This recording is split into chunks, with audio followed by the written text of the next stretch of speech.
Mohammed from Murphy, Texas, has a question about attic foam. That's up near Denton.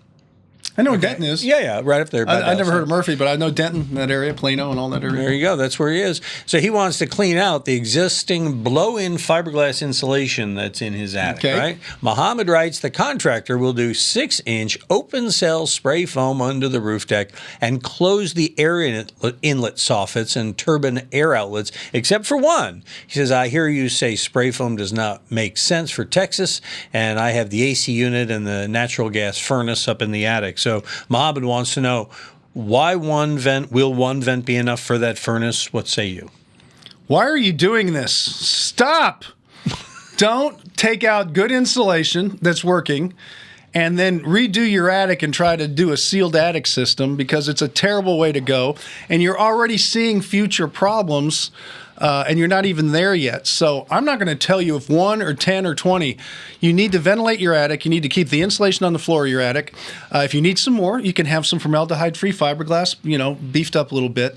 But don't start spraying foam. I'm curious, and I'm not going to get an answer to this. How much is it even going to cost? And do you really think you're going to save any money? And why are you doing this at all? Don't do it. So I can't take this question any farther than I think it's a really bad idea. So I cannot condone it.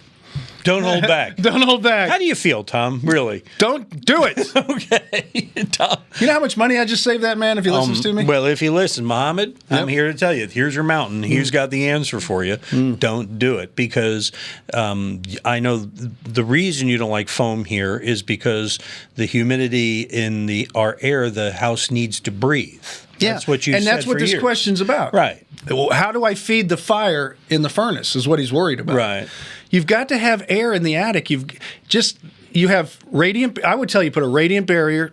Denton, that would Texas be a is good fine. investment. That would be a good insulation on the floor of the attic and good attic ventilation. That's the best way to approach an attic. You want your attic to be the exact same temperature as outside, whether it's 40 below zero or 120 outside, or hopefully somewhere in between.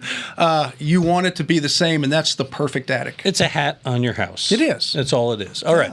You got a question? Go ahead and send it our way. Visit HomeShowRadio.com. Fill out that Ask Tom form. Send it in. We'll take it and answer it either in another one of these daily Ask Tom videos, our weekly Facebook Live, or Sunday morning on Early Edition.